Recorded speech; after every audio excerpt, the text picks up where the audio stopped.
Hey guys, welcome back to Amanda's Mindset.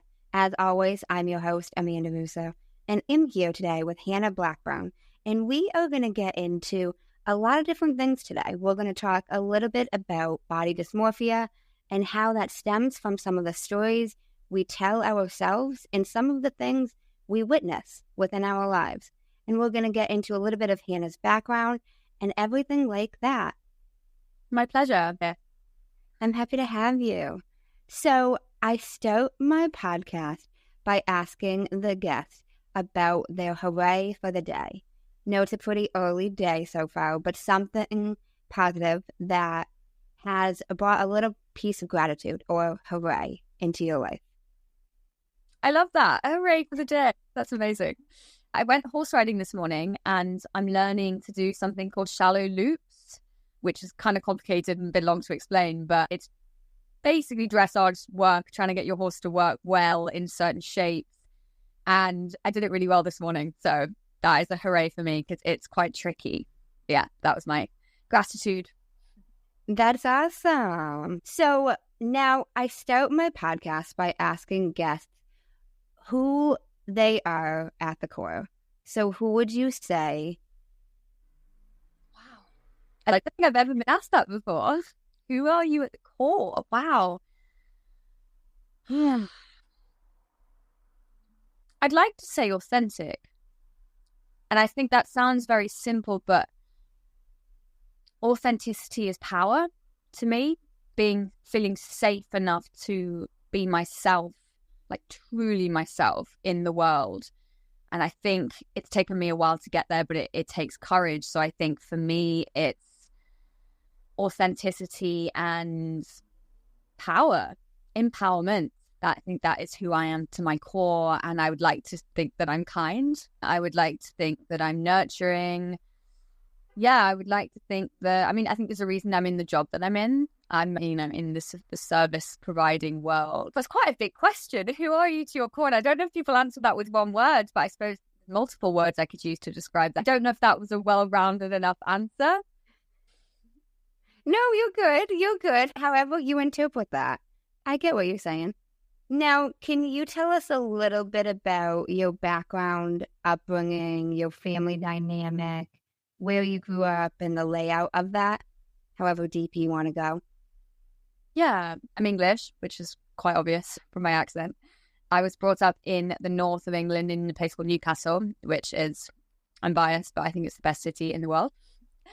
And I grew up, I had mum and dad, and I have two brothers. How deep are we going to go here? Are we talking about childhood? Yeah. How deep would you like me to go? However deep you want to go, but about your childhood, any big challenges you want to share? Yeah. My parents at their core are very loving and very caring, and they really did the best that they could. My brothers and I played a lot of sports growing up, so my dad was very, very supportive of the sports that we did. He would get up at 5 a.m. to take me to swim training twice a week. My mum was and still is a very hard worker and has always worked very hard as a doctor to provide for us, and is literally my favorite person in this entire world. So I grew up with, I feel very privileged to have grown up with the family dynamic that I had. Having said that, there were challenges, of course, like in all family dynamics. I think my parents were very pressured, and I think they wouldn't deny it if I said that it kind of felt like growing up with two parents who were divorced but were still staying together. And I know that they were staying together for us, which I think is very selfless in many ways. But I think it also has impacts on children when when you grow up in a household where you're not viewing true love, when you're being exposed to a kind of, I wouldn't go to say it's like a warped love. Like my idea of love was kind of warped, watching two people bring us up who it seemed didn't really like each other and didn't really get on and weren't pals, let's say. So it was complicated in that sense, even though I feel very privileged. Yeah, there's been a lot of work to do on myself to center myself and ground myself and gain some clarity for myself in my own life. Okay, I gotcha. Younger, both younger. Okay. Yeah, they were never married, and I don't know if that's a good or a bad thing. I think potentially a good thing.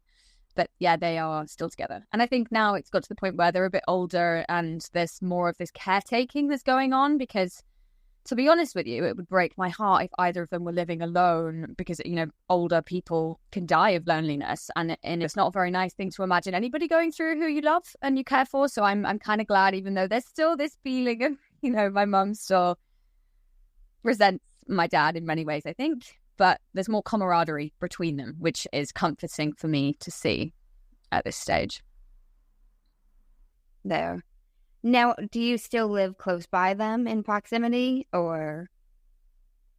I'm in London, so in terms of distance, it's pretty much on the other side of the country. But the train system's very good, so you can get there in about 2.5 hours. Any other big wins from your childhood? I was a very confident child. And this is interesting because I speak to my mum about this often. I'm like, where did I have to piece that back together? Because I remember I was so busy as a child. I loved doing stage school, like acting and singing. I was a bit of a show off. And I'm a Leo in my sun sign. So I almost sense that it's something to do with that, like love to shine. And I really remember at school, if there were plays, and they announced this play called Bugsy Malone. And I think I was in my final year of primary school, the first school in England. So I must have been like, I don't know, 8 or something. And I remember thinking in my head, oh, I'm definitely going to get the main part. Move out the way, people. I am going to get the lead role. I had that kind of confidence as a child. And I could sing and I could dance and I can act. But it was just incredible. Like when I think back to how I was, I can feel that sense of confidence in me. I'm like, wow, like that was so effortless. And this is what I love about children and authenticity, going back to that point. They are so unafraid to be themselves and to claim what they want a lot of the time and to claim who they are. And I think it's beautiful. So I think for me, that was a huge win to have that and to be able to embody that shamelessly as a child. And it makes me feel very warm and very nice inside, actually. When I think about it, I'm still in touch with that 8-year-old for sure.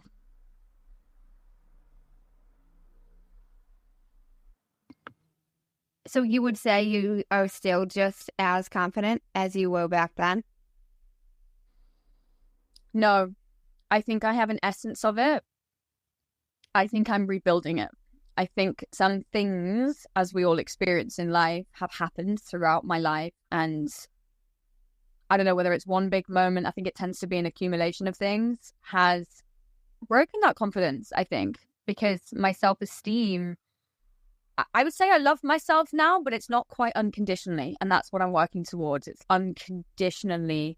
And this is going to lead us on to the conversation today, is loving my body. That's something that I definitely don't love unconditionally. And my self-esteem isn't 100%. Like, I know I can be affected by others if they comment on me. So it's not quite there, but I know that it's in me somewhere, you know, and as I can kind of touch base with that 8-year-old. I'm like, the essence is there. And I know what the truth is, but somewhere down the line, I've created a belief that I'm not fully worthy, or I'm not, you know, all of the things that I used to embody, I suppose. But yeah, that's what I would say to that. Okay, I gotcha. Where'd you go post 18? Was it college? Was it something else?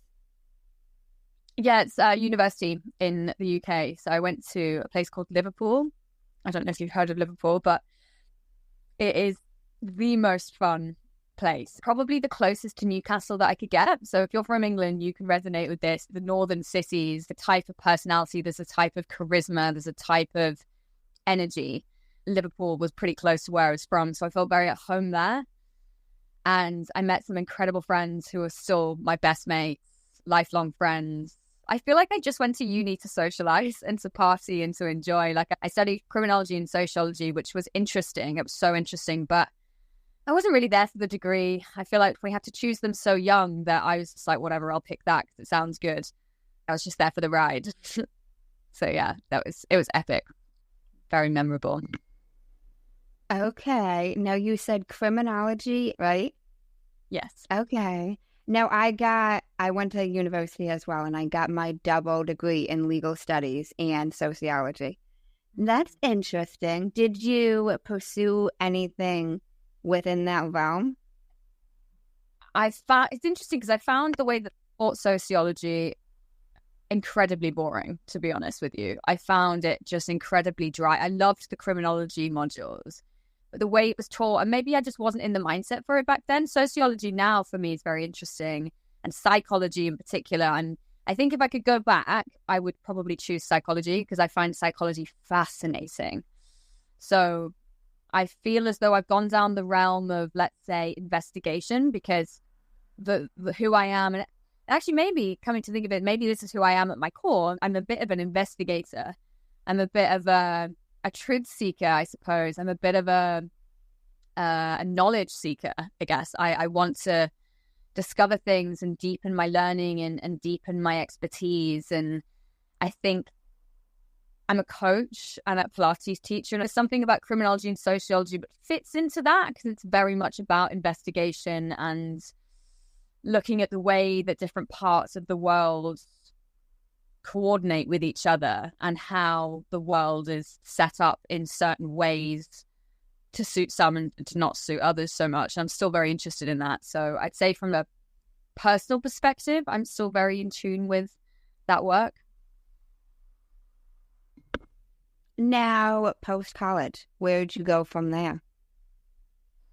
Post-college. So I was 21. I went traveling, actually. This is where my career kind of begun in terms of, so when I went traveling living abroad for 3 years. So I started in Asia, went to Bali, went to Vietnam, did all that lovely touring, Cambodia, all those countries around there. And then I went to live in Australia for a couple of years.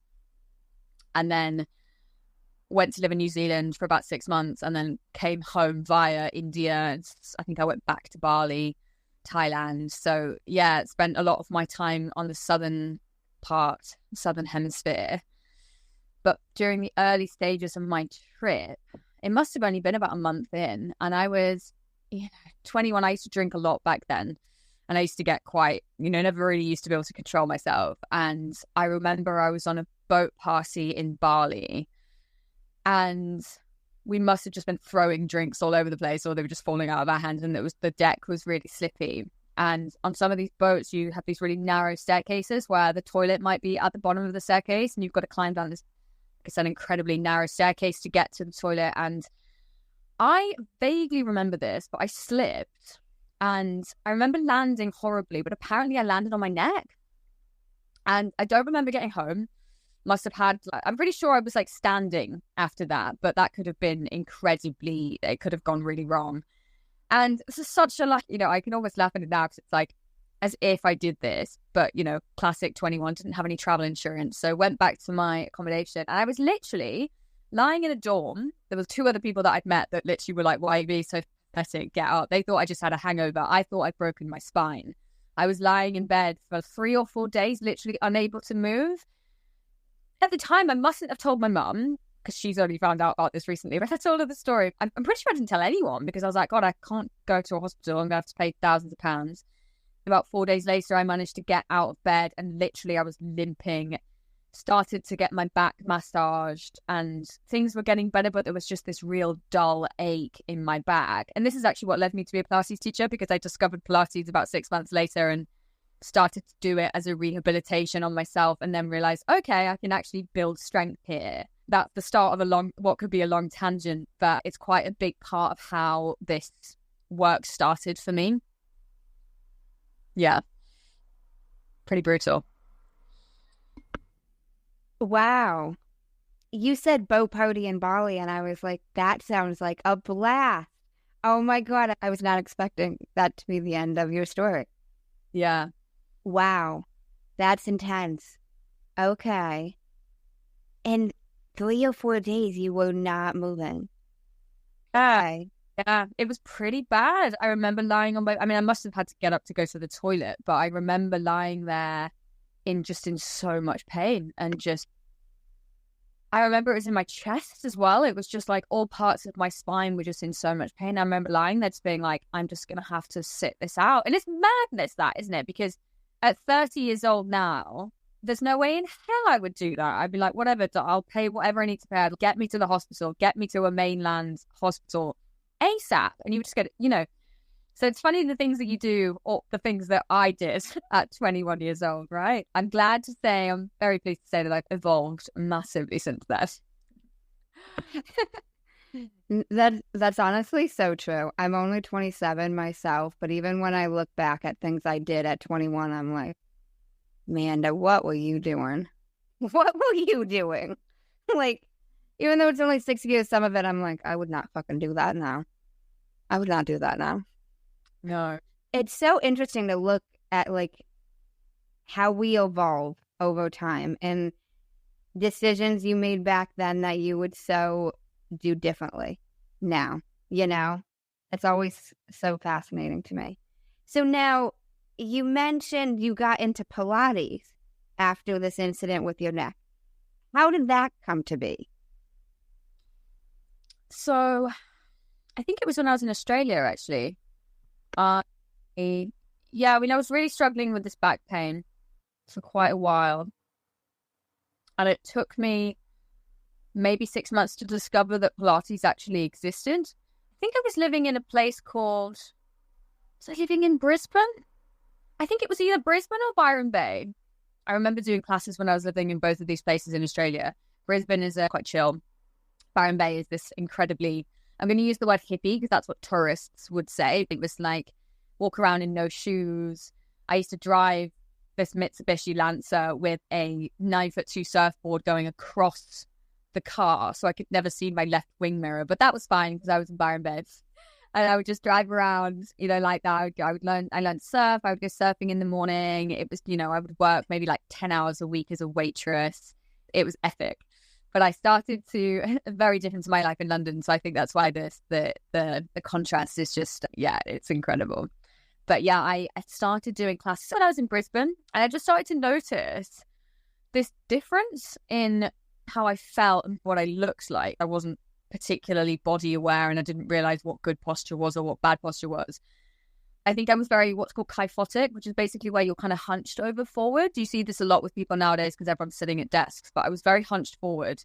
I just remember looking at my body and I started to gain muscle, like abs, because at that age you build muscle quite quickly. So I remember looking at my body being like, wow, like A, this makes you very toned, but B, it makes you feel very strong and very supple, and it just brings your shoulders back. And there's something about bringing your shoulders back which just makes you, it makes you look more confident, but it also makes you feel more confident because you kind of just, I look a bit more, I stand better, I sit better. And so it started that way, and then I continued to do it for a few years. I think it then got to the final part of my trip, and I was traveling around in New Zealand with a friend from home. We were in a camper van, and I was doing it online and was getting stronger, and it was becoming more interesting to me. I was starting to feel quite homesick and starting to kind of not lose the zest for travel. I was like, I want to be a bit more grounded. I want to maybe start my career now. I was 24. I want to at least start something that's going to take me on a different trajectory than just traveling around, as nice as this is. So I made a decision to book a Pilates course in London a couple of months after I was due to come home. I did quite a lot of research, and I ended up choosing this incredible guy. His name's Alan Herdman, and he brought Pilates to the UK in the 70s. No one was doing it here then. He brought it here from America. And so I trained with him. So he's incredibly knowledgeable and, part of the furniture, really. So, I came back, studied with him. And then that began my life in London, which was 6 years ago now, more or less, 5-6 years ago. And I've been teaching ever since. Now, how did you start teaching? Did you start teaching right away after that course? Yeah. I think I applied for a couple of studio jobs. So Pilates is now very popular in London. There are studios pretty much in every borough. But I started in a studio, it's in Islington, and I did a bit of online work, I think, for some agency. And I think I was kind of hopping from different studios. Maybe that was for the first year and a bit. I decided, I was like, I really want to work somewhere where I can work for a solid 5-6 hours and be a bit more part of a team. Because I think when you're a Pilates teacher, it can be, especially as a freelancer, it can be a little bit lonely, or it depends what you want or how you want to work. But I think, sometimes I was working in studios, teaching on my own. I teach the equipment. And so I was loving it. I was loving the clients, loving the energy. But it kind of got to the point where I was like, I kind of want to be in like a team environment. So about 3 years ago now, I applied. Well, actually, before COVID, there's a gym called Equinox. It's Equinox, actually, is pronounced. I better pronounce it Equinox on this podcast. It's an American franchise, and they have loads of gyms in New York and all over America, actually. And they've got 3 in London. It's a really nice gym. It attracts very interesting people, self-made, a lot of entrepreneurs, a lot of very clever, very successful business people. So it's a very cool gym. And I applied for it just before COVID, and I got the job, and then COVID struck. And of course, because COVID struck, they were either letting people to go or not taking people on. So I was like, oh, okay, cool. So I let that go. COVID happened. That was like 2 years or something like that. I was being paid to be off work. So I had kind of income coming through. So I didn't really work during that time. COVID ended. I was working at this place called Royal Automobile Club in London, central London. It's an old members club. I think the land is owned by the Royals, and it's this in a place called Pall Mall. It's this very grandiose, beautiful building, like 4 floors. The club has restaurants and bars and snooker rooms and all sorts of things, and they got a gym downstairs. So I was working there for a while. And I just decided, I was like, I don't really want to work in this particular role anymore. I want to make a change. I want to do something different. And I thought, I wonder if Equinox is hiring. And so I applied again, and they were like, yeah, we are. And they were like, you're going to have to come in and audition again. I was like, yeah, sure, I'll do that happily. So long story short, ended up getting the job at Equinox, and I've been working there for the last 3 years. It's incredible. It's given me so much opportunity. I've actually met some of my coaching clients and my somatic experiencing clients through the gym. So I've become very exposed to quite successful people who want to develop themselves. So it's a perfect environment. I'm starting to make my way out of that role now as I start my business. But yeah, that's pretty much where I've been in terms of my teaching for the last 5 years. No worries, you're good. So now you said you knew you wanted to change. Something had to change. And that's what made you look to see if Equinox was hiring again. What made you feel like that internally, that you needed that shift? Yeah, a job. Because I've always had this entrepreneurial side to me, because I've never enjoyed working for anybody else. I was always a bit naughty at school and at home, and I was quite bossy, like as a little girl. Wanted to be in the lead, wanted to be in authority, wanted leadership, I suppose. And so I think it got to the point where in this particular role, it wasn't paid very well, and I was being overworked. And I just wasn't enjoying it. And I was starting to understand energy and vibration, and the idea that if I want to make a change, I have to get rid of what isn't working and what's not making me feel good. Because if I'm in a place of not feeling good, I'm not going to be able to take myself to the next level. So I was starting to understand that energy exchange and how the world works in that sense. And so I was like, even though I'm sure most people, when they're leaving a job, have this thought, it's that slight, am I going to have enough income? I live in one of the most expensive cities in the world. Is it the right time? But then I was like, actually, if I'm not happy, there's no point. So I actually left the role, and I still work there, but as a freelancer. So it's better paid, and it also gives me the freedom to decide if I want to work or not. So I think there was a freedom aspect to it. It's I want to decide what my schedule looks like, not you, i.e. this club. So I think it was this internal feeling of just an intuition, I suppose, just this intuition of I'm meant for more. I'm meant for bigger things and better things, and there's more out there for me. And I still have this feeling because I'm building something right now. I know it, but it's just making the right choices to take myself there. Okay. I love how you said you're meant for more. But I agree. It's a big eye-opener once you start to realize how energy is everything. You just can't put yourself in certain environments, certain situations. I really started to understand even more so the concept of energy after a plant medicine ceremony that I did. And I know that you've done ayahuasca as well. Now, what did that open your eyes to? How time have we got? Oh my God. I mean, it's hard to even put it into words because I did it twice. I did it twice in the space of about 2 weeks in February of this year. And it just blasted me open. And what I mean by that is I was holding on to a lot of heartbreak, and I was holding on to a lot of grief, and I was holding on to a lot of despair, particularly around my sacral chakra and my heart. And I knew I was holding on to them, but you don't know what you don't know, I guess. It's like when it's covered and armored and it's in there, you just don't know, right? Until something like ayahuasca, like a plant medicine, what it did for me, I think it gave me the capacity. So it did something in me where it strengthened my capacity to be able to hold for those bigger emotions, because there was a feeling of like readiness, I suppose. And the entirety of May, actually, I was just grieving and purging and just letting go of my story, my parents' story, ancestral stories, maybe stories of healing for people in the world. I don't know. It felt so much bigger than me. And it felt so incredible to let go of it, actually, and to realize that I didn't need to hold it anymore. What it's then done is it's opened my capacity to not just love myself, but feel love for others. And actually, a really beautiful testament of this was when I went home a couple of weeks ago. And my mum and I have always got on very well, but there's, parents annoy you, right? And I've always remembered someone said to me that you can sense the degree to which you've healed if you can go home and not revert back to a 10-year-old child.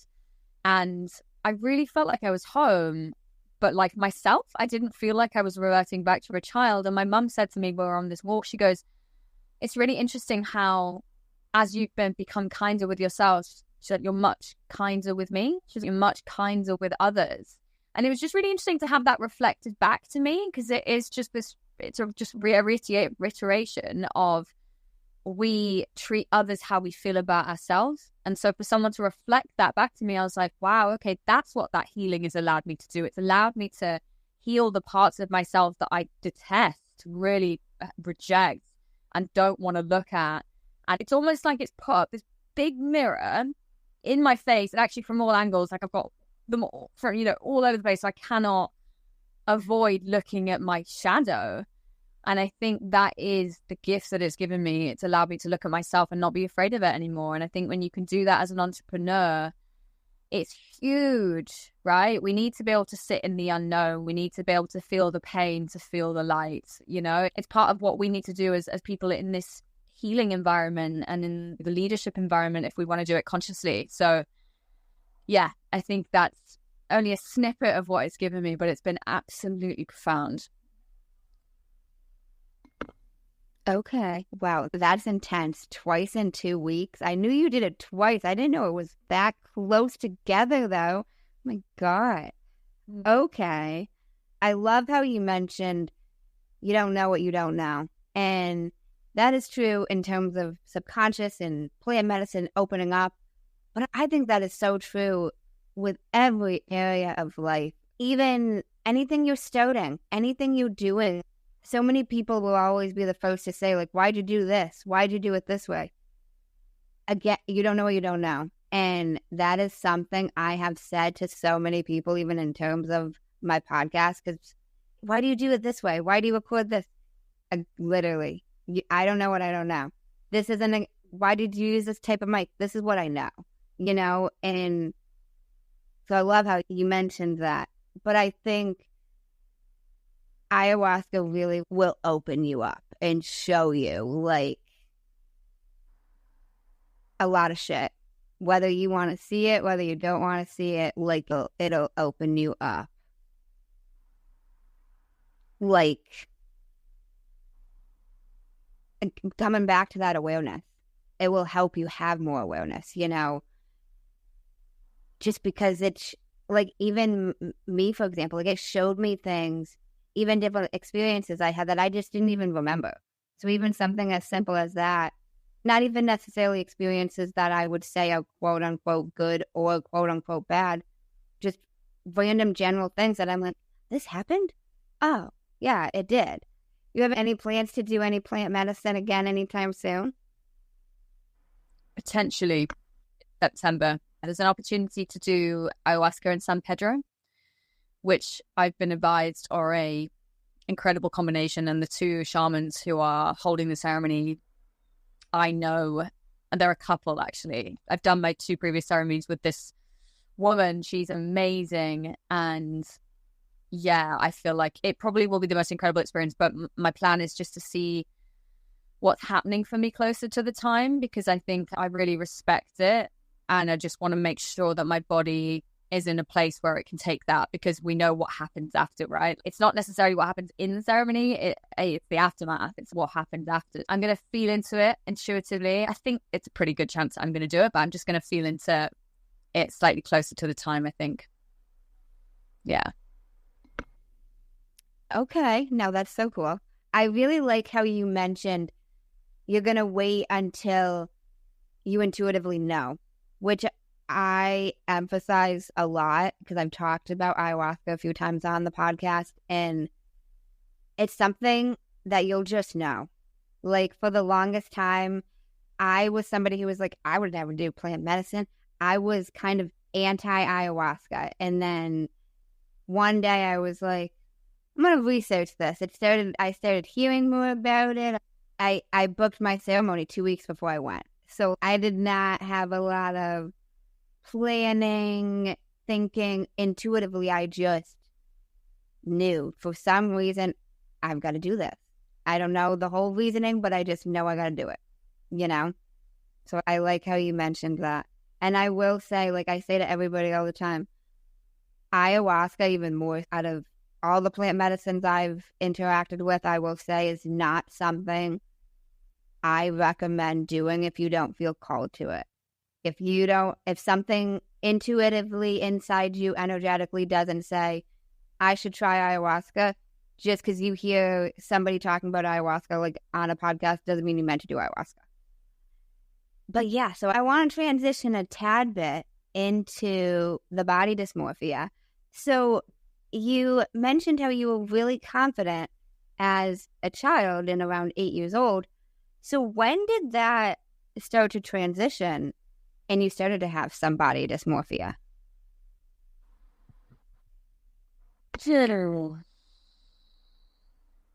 It would make sense that it started when I started secondary school. So it would have been around the age of 10. And the reason I think that is because I went to a school where I was then exposed to all these boys who I was like, oh my God, there's all these good looking boys and they're older and they're starting to become interested in me. So it's that dynamic where you start to actually think about what you look like and you start to care about what you look like a bit more. And you start drinking alcohol throughout that time and you go out and, you know, it started during that time. And I think I put on a bit of weight at one point because when you drink a lot of alcohol and you don't exercise so much, perhaps because I think I'd stopped doing a lot of my sports then, I think I put on a bit of weight. And I think I remember then realizing that I put on weight and then feeling like, oh, okay, I kind of need to go and try and lose this now. And I remember losing the weight and a particular man, actually, or boy, starting to notice me or being noticed more when I'd lost the weight. And I'm only thinking about this now, actually. I've never really spoken about it in this way, but there could well have been a correlation between, oh, when I'm skinny, boys like me, or when I'm skinny, I get more attention, and therefore that says something about me. So I think somewhere there's so many things that can happen, but that could have been one of the reasons as to why. And I think maybe without realizing it, because my mom definitely has a bit of body dysmorphia. I think a lot of women do. I think a lot of men do, to be honest. I think it's a very universal thing, but I feel as though some of it might have been inherited as well. And then I guess moving on to university after that, you just carry these things through. And I think I had my first big relationship when I was 17 to 19. It didn't end very well. It ended leaving me feeling quite rejected. He was a bit older. And so I feel like experiences like that as well, I feel like rejection can cause you to feel like it's something, or it, in my experience, it may have caused me to feel as though there was something physically wrong with me. There's thoughts I'm sure many women can relate. Oh, if I'd only been prettier, if I'd only had a better body, if I'd only been this, all these superficial things. Instead of, no, I am who I am, I'm good enough. That's a them problem. But I think at that age, we're not conditioned to think that way. I think less of this awareness was perhaps available, or again, depending on your upbringing. But yeah, as always, there's an accumulation of things, right? It's never just one thing.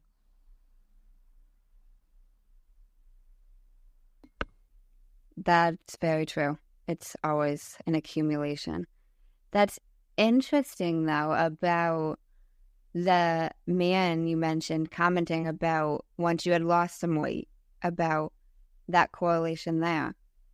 And I agree that rejection can make a lot of us, whether it's women or men, feel like there's something physically wrong with us.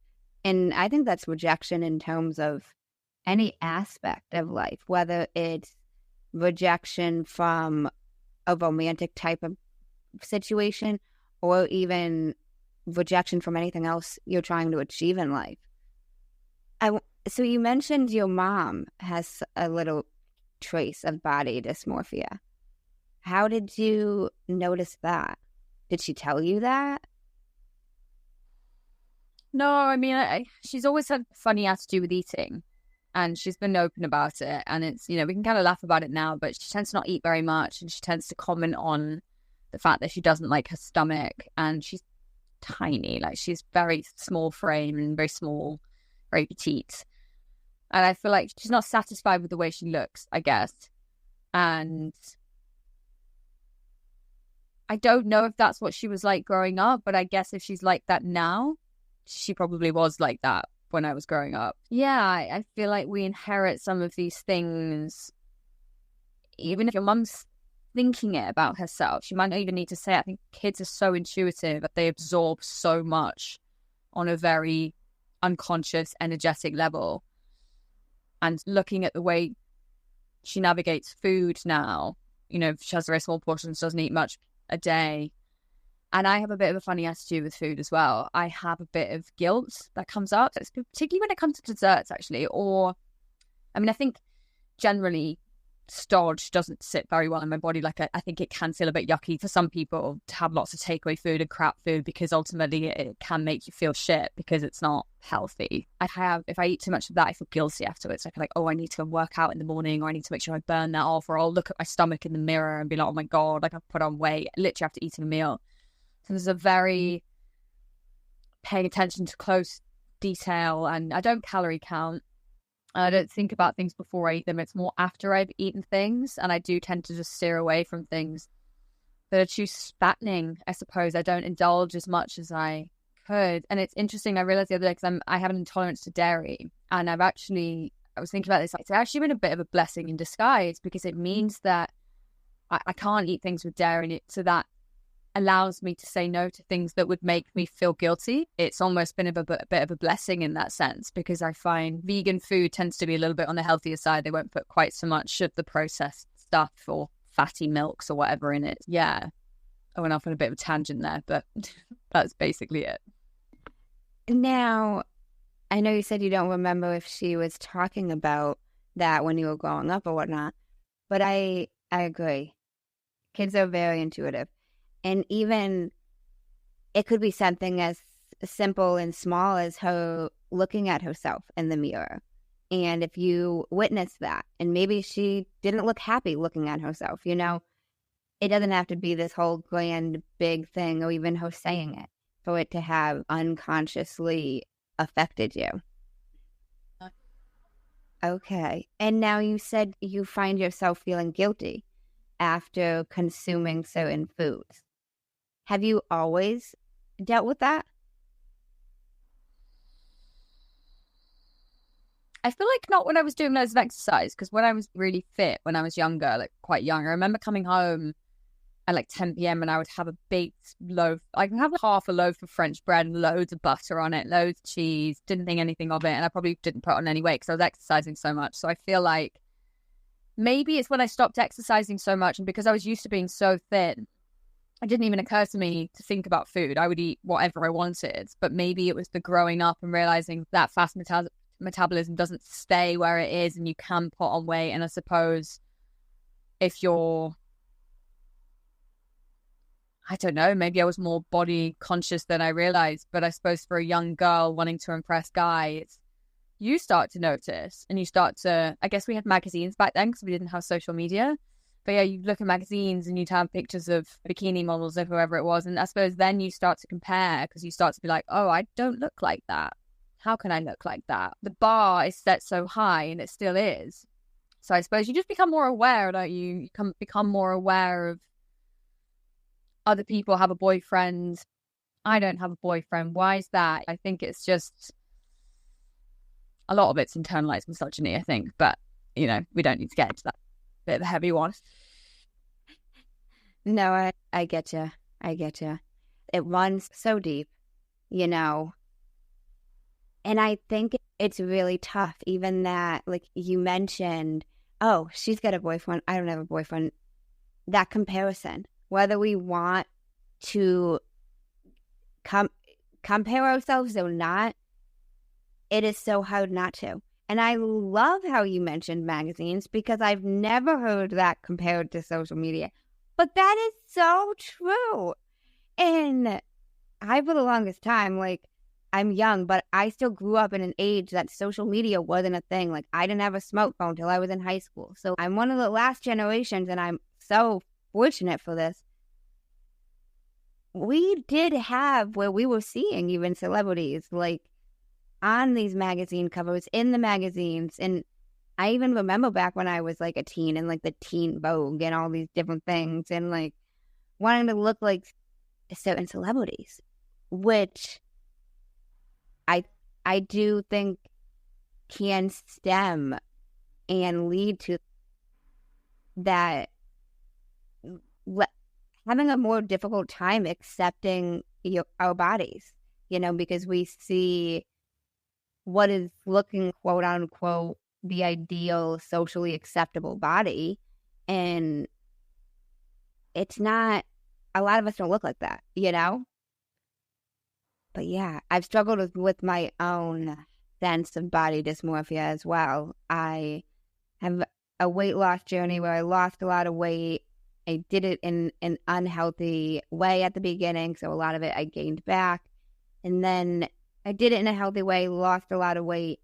And I'll never forget, at the slimmest I ever was when I was literally skin and bones, I still didn't think I was skinny enough.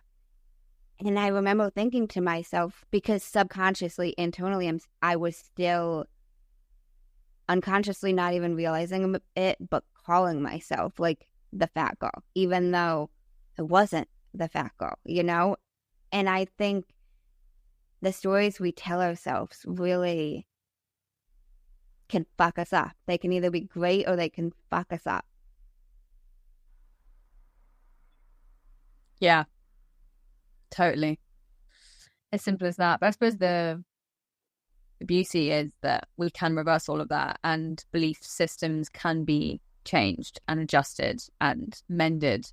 And I think that's the important thing to note, that, yeah, I think it is just, we live in a male-dominated society where a lot of the creations around an imagery on what women should look have been created by men. So it's not through the lens, it's not through an accurate lens through which we view it throughout most of our lives. So I think it's a case of being aware of that. The older you get, the more aware you get anyway. But I think this is where it's the responsibility of parents to do their work so that then they can pass the information down to their children and infuse this idea of you are perfect just as you are. There is going to be a lot of things out there that tell you that you're not.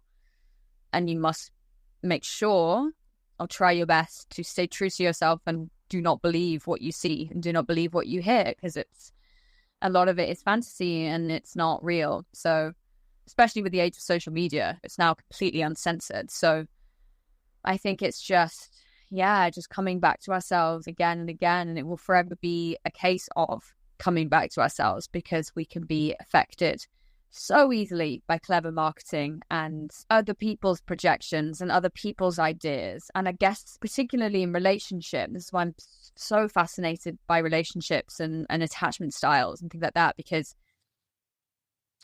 it's been very common for me in my relationship history to view myself and view my worth based on how another person is treating me.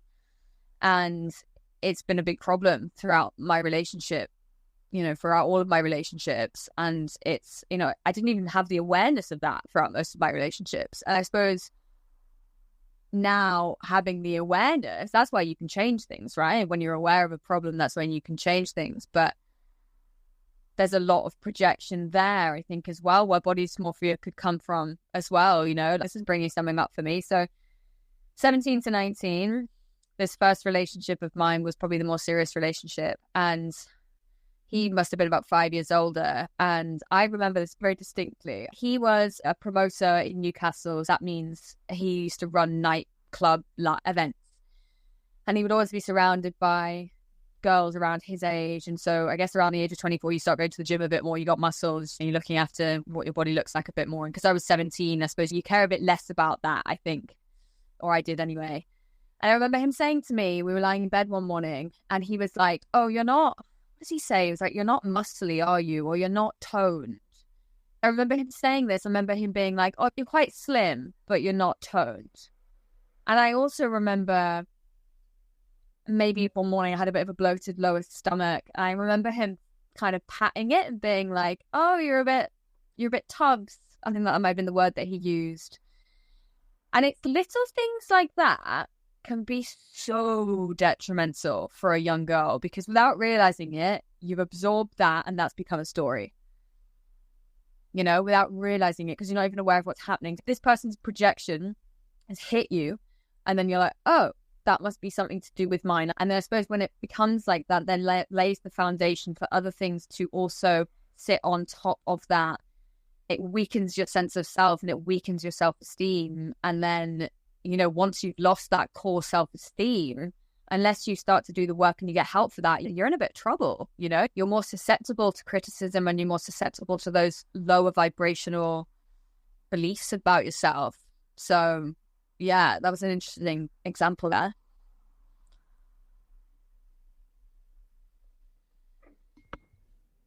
That's an interesting example. Now, it's very interesting to think about how something somebody says to us just one time can be something we then replay over and over, That's okay. Now, what are some practices that have helped you at all with this body dysmorphia? I know you're still working through it, but what helps you?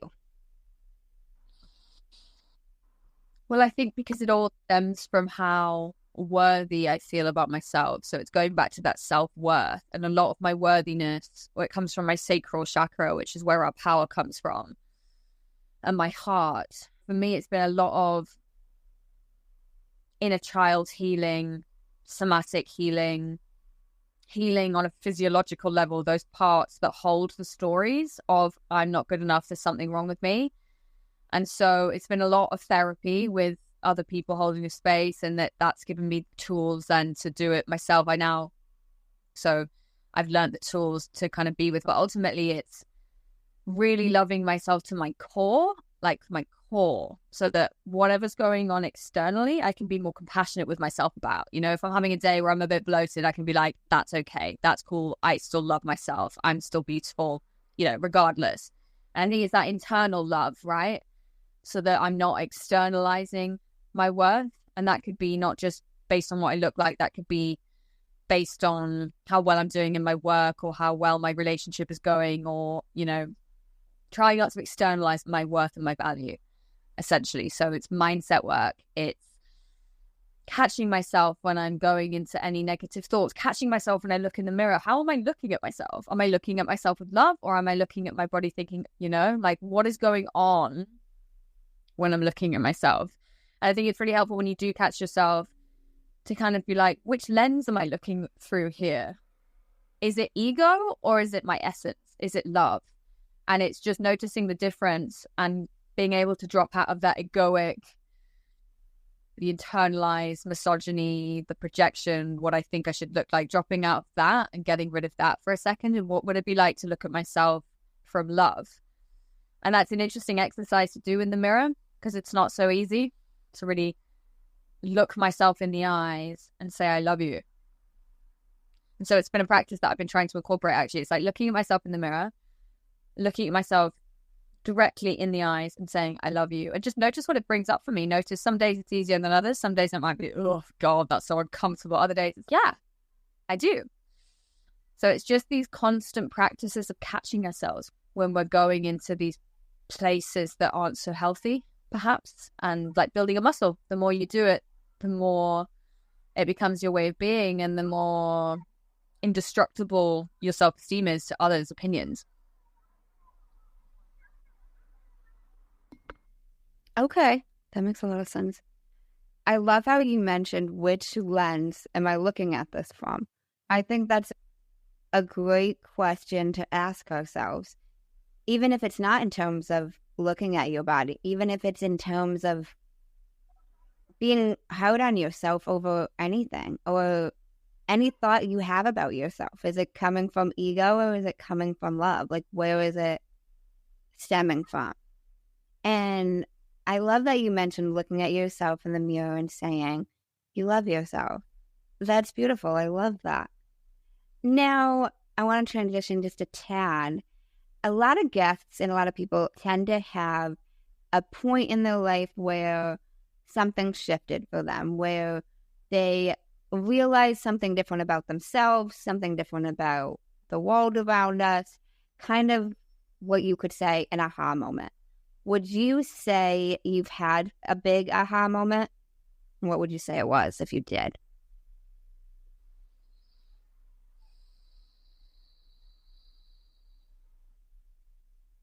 I think I've had some. I think actually maybe one of the biggest, more memorable recent breakthroughs I've had is when I went home. I mentioned a couple of weeks ago, and I spent some time with my mum, and I spoke to her a little bit about hers and my dad's relationship, and was just asking some questions. Just wanted to get some insight, just to kind of understand where some of my beliefs about men may have come from and where my beliefs about relationships may have come from. And it was so obvious in that moment where my beliefs have come from. When I got home a couple of days later, I did some journaling, and I had a really big release from around my solar plexus, as it normally comes from. And a lot of grief and sadness, I had the logical piece of information of what I'd gathered from my mum, her story. I realized that I was holding on to some of her stuff. And I was like, wow, I knew logically that we could hold on to our parents' stuff, but I didn't really know what that felt like to let it go. And so I had a moment of releasing, and it really felt like I was releasing my mum's story. And I genuinely felt very different after I'd had this cry. My perception was different. What was going on for me at the time in relationship, it was just different. And I felt differently about myself. And so that was a very big aha moment, because I was like, oh, so I'm carrying your stuff. And I just had the sense, I was like, maybe I've set you free, my mum. Maybe I've set my mum free in some way energetically as well, right? There was just this real sense of connection to source. So that was probably one of the more memorable breakthroughs for me. Now, have you heard of a man named Jay Shetty? I have. I love him. Now, he's got a podcast called On Purpose, and he has 2 ending segments that he ends his podcast with, and I've incorporated them to my podcast. The first segment is called The Many Sides to Us, There's 5 questions, and they need to be answered in 1 word each. Okay? Number 1, what is 1 word someone who was meeting you for the first time would use to describe you as?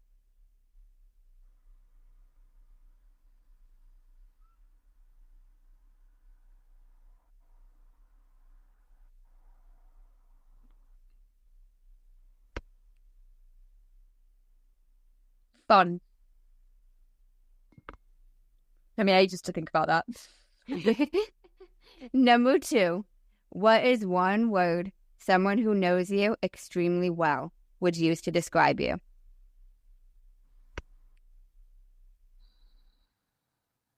Loyal. Number 3, what is 1 word you'd use to describe yourself?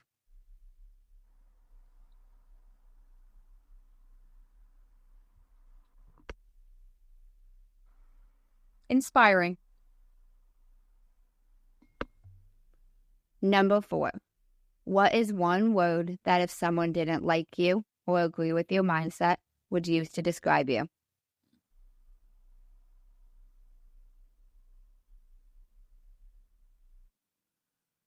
It's a good question.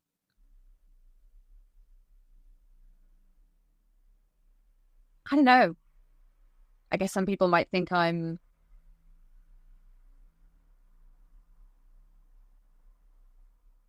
I don't know, because I'm like, I think I'm great. Maybe weird? I don't know. Maybe. But, weird is What is 1 word that you're embodying right now? confident. Okay, that's awesome. 8-year-olds now. The second segment is the final 5, and there's 5 questions, and they can be answered in up to a sentence. Number 1, what is the best advice you've heard or received?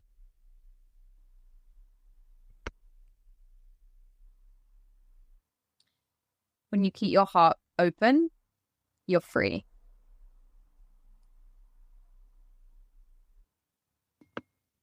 Why is that the best piece of advice? Because it's so true and it's everything. When you live life from an open heart, things come to you and everything aligns and it feels good, An open heart is one without judgment. It's one without fear of rejection. It's one without fear of love. It's one that embraces love and love in the many forms of love. So I think, open-heartedness is very much what I'm striving to. What is the worst advice you've heard or received?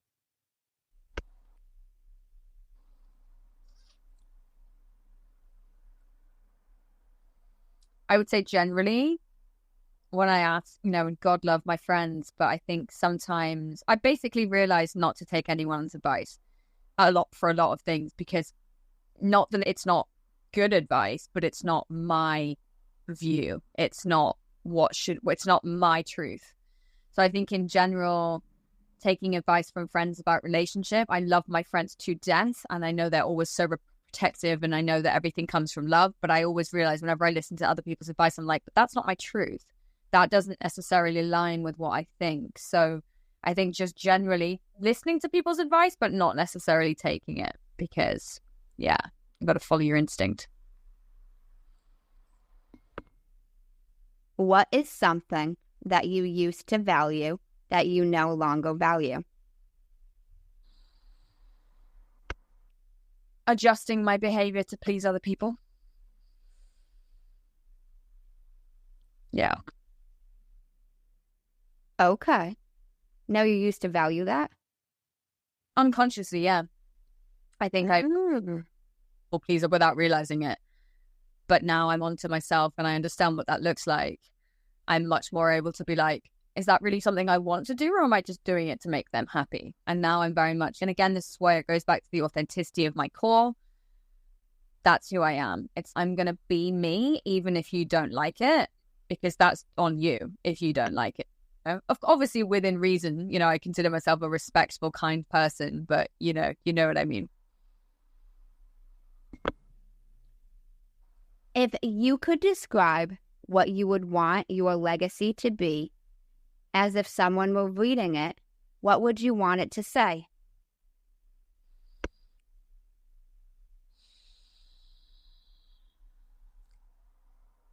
She lived a life devoted to love and kindness and helping others to see their own light. That's beautiful.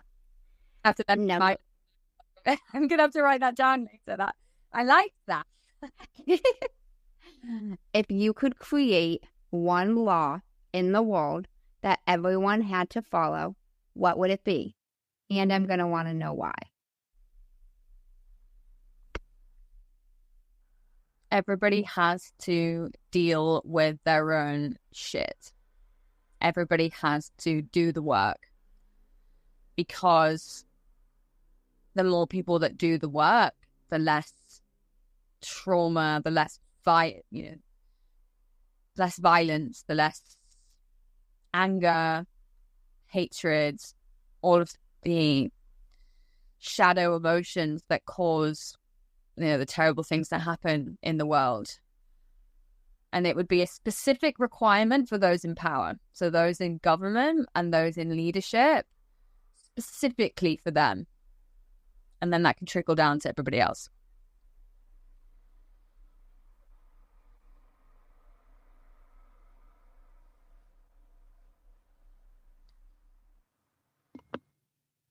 Okay, I gotcha. Now I have one more final question for you. If you happen to have the attention of the whole world for 5 minutes, what would you say?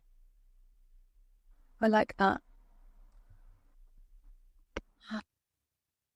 I would say I'm doing some amazing things in the world, and I am providing an opportunity for people to come home to themselves and create an exciting, fulfilling life that fills you up, that changes your relationship, that changes your career, that changes every single aspect of your life, because you're changing how you feel about yourself. So I would say, come and work with me, because it is an epic journey. That's what I would say. Okay, sounds good. So I have a website, and it's actually just been finished. So it's www.hannahblackburn.com. That's spelled HANNAHBLACKBURN.com. And then all of my information is there. You can get in contact with me on there. That is my best resource. Thank you for taking the time to speak with me. I really appreciate it. Yeah, it's been so fun. Thank you so much for having me. I loved your questions. They were caught me off guard, but they kept me on my toes. Of course. Now, before we close out, I do like to throw it out to the guests. If there's any final words you want to say to the listeners, no pressure whatsoever, but I do like to leave the floor to you.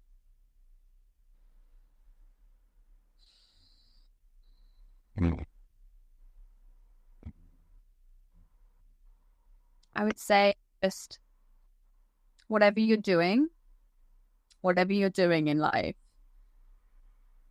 ask yourself the question, can I let this be easy? Can I let this be easeful? And just notice if that shifts something, or notice what that does for you. Because I think a lot of us are in stress mode a lot of the time, and push mode. And it's all, what if we could get what we want and it could be easy? So it's just something to consider. Ooh, okay.